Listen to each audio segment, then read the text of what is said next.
Hello everyone, welcome back to e-learning classes of PNMSC High School. As you all know, we have started with the explanation of chapter 9, Our Forest, and we have completed first three topics: forest, tribes and forest people, and deforestation.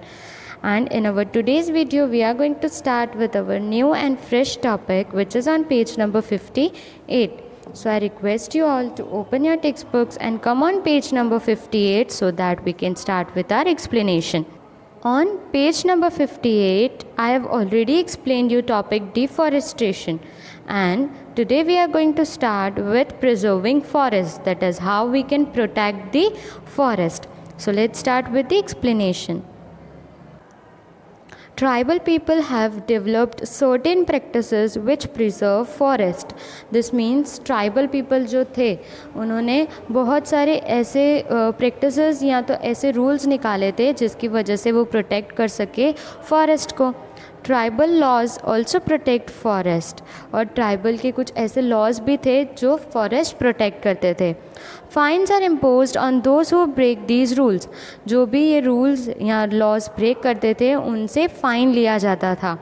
Late us see some examples of how tribals and others have come together to protect forest. अब हम यहाँ पे कुछ examples पढ़ेंगे कि कैसे tribals मतलब पुराने जो लोग थे आदिवासीज एंड ऑल, उन्होंने कैसे या कौन से ऐसे एग्जाम्पल्स थे जिससे उन्होंने एक साथ मिलकर फॉरेस्ट को प्रोटेक्ट किया. The examples are given on page number 59. So have a look on the page 59. On page number 59, the first example is the Bisnois. We are going to study about this in detail. The Bisnois. The Bisnois of Rajasthan have practiced forest conservation for centuries. Bisnois क्या है? Bisnois एक जगह है, कहाँ की? राजस्थान की. और ये जो लोग बिश्नोई में रहते थे वो लोग बहुत टाइम से प्रैक्टिस कर रहे थे कि कैसे वो फॉरेस्ट को प्रोटेक्ट कर सके, कंजर्व कर सके. In 1730, the Maharaja of Jodhpur wanted some wood to fire bricks in his palace. ये बात है 1730 की. महाराज जो थे जोधपुर के, उन्हें लकड़े चाहिए थे. क्यों? ताकि वो अपने पैलेस में उन लकड़ों को जला सके और उसमें ब्रिक्स को हीट कर सके. ब्रिक्स मतलब ईंट. और उन्हें ये चीज़ कहाँ करनी थी? अपने पैलेस में. Wood cutters were sent to cut trees near a Bishnoi village. Wood cutters को भेजा गया बिश्नोई विलेज के बाजू में ताकि वो लोग क्या कर सके? वुड कट कर सके और लेके आ सके. However, Amrita Devi, a Bishnoi women, hugged a tree to stop it from being cut. और वहाँ की एक लेडी थी, वुमेन थी, जिनका नाम था अमृता देवी. उन्होंने क्या किया? ट्री को हग कर लिया ताकि वुड कटर ट्रीज़ को कट ना कर पाए. She was joined by other people of the tribe. और उसके साथ साथ कि जितने भी विलेज के लोग थे, गांव के लोग थे, वो सब उनके साथ जुड़ गए. The cruel woodcutters killed the tribals who were trying to save the trees. जो woodcutters थे वो इतने गंदे थे, इतने क्रूशल थे, उन्होंने वहाँ के लोगों को भी कट कर दिया, उनको मार दिया जो लोग ट्रीज़ को सेव करने की, प्रोटेक्ट करने की कोशिश कर रहे थे. More than 360 people lost their lives in a single day.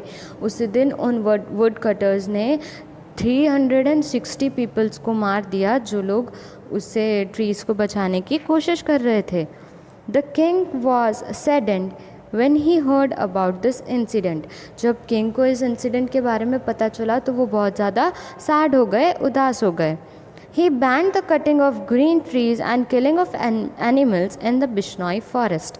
तब वो किंग ने क्या किया? उन्होंने एक इनिशिएटिव लिया और उन्होंने जो ग्रीन ट्रीज़ हैं उसकी कटिंग पे बैन लगा दिया. मतलब कोई भी इंसान के पास परमिशन नहीं थी कि वो ऐसे ग्रीन ट्रीज़ को कट कर सके.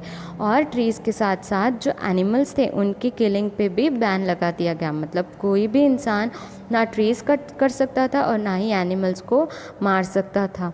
ये कहाँ एप्लीकेबल हुआ? In Bishnoi forest. I hope you are clear with the topic the Bishnois. Now we are going to understand the second topic on the same page.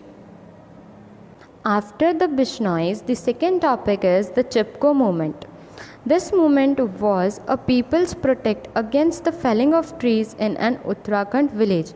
ये जो चिपको मूवमेंट था वो लोगों ने उत्तराखंड में स्टार्ट किया था, उत्तराखंड के विलेज में ट्रीज़ को गिरने से बचाने के लिए। In 1973, a group of villagers led by Chandi Prasad Bhatt hugged a group of trees to prevent contractors from cutting them down। अब 1973 में पूरा एक ग्रुप विलेजर्स का पूरा एक ग्रुप जिसके लीडर थे चांदी प्रसाद भट्ट, इन लोगों ने क्या किया, मिलके सारे ट्रीज़ को हग किया ताकि कॉन्ट्रैक्टर्स जो होते हैं, जो लोग बिल्डिंग्स बनाते हैं, वो लोग क्या करते थे, फॉरेस्ट को वहाँ से पूरा वो लैंड जो होती थी वो क्लीन कर देते थे, सारी ट्रीज़ कट कर देते थे, वहाँ से निकाल देते थे और वहाँ पे बिल्डिंग्स कंस्ट्रक्ट करते थे। तो वो कॉन्ट्रैक्टर्स वो कटिंग ना कर पाए ट्रीज़ की, इसलिए चांदी प्रसाद भट्ट जो लीडर थे उनके हेल्प से बाकी के विलेजर्स ने क्या किया, मिलके ट्रीज़ को हग करा ताकि कॉन्ट्रैक्टर्स उसे कट ना कर पाए। A year later, people of another village repeated this process under the leadership of Gaura Devi. और एक साल के बाद यही चीज़ दूसरे विलेज में भी हुई और वहाँ पे किसके अंडर हुई, जो लीडर थी जिनका नाम था Gaura Devi. These protests led the चिपको आंदोलन विच बिकम फेमस अक्रॉस उत्तराखंड। और ये जो प्रोटेस्ट था, जो लीडर्स थे उनकी हेल्प से क्या हो गया, ये चिपको आंदोलन बहुत ज़्यादा फेमस हो गया उत्तराखंड में। चिपको मीन्स टू हग टाइटली। चिपको का मतलब क्या होता है, टाइटली हग करना। तो ये लोग क्या करते थे, ट्रीज़ को हग करते थे, इसलिए इसका नाम क्या रख दिया गया था, चिपको movement. The state government eventually agreed that people should be allowed to have a say in the felling of trees। मतलब जो स्टेट गवर्नमेंट थी उन्होंने भी अग्री किया कि लोगों को अलाउ करना चाहिए कि वो लोग ट्रीज़ को गिरने से या काटने से बचा पाएँ।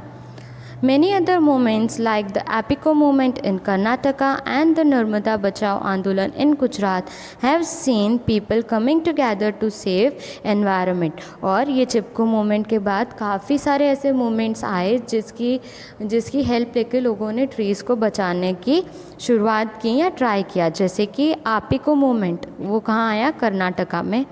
नर्मदा बचाओ आंदोलन, वो कहाँ आया, हमारे गुजरात में। ये सारे लोगों ने ऐसे आंदोलन करके एनवायरनमेंट को सेव करने की कोशिश की। I hope you are clear with both of the topics, the Bishnois and the Chipko movement. So my dear students, this is all for today's explanation. We understood the topic preserving forest, in which we learned about two methods or two examples, which were the Bishnois and the Chipko movement. I want every one of you to read this topic from your textbook on page number 58 and 59. Remaining explanation we will continue in our next video. Till then, keep reading, keep completing and updating your notebooks. Stay home, stay safe, take care of yourself. Thank you.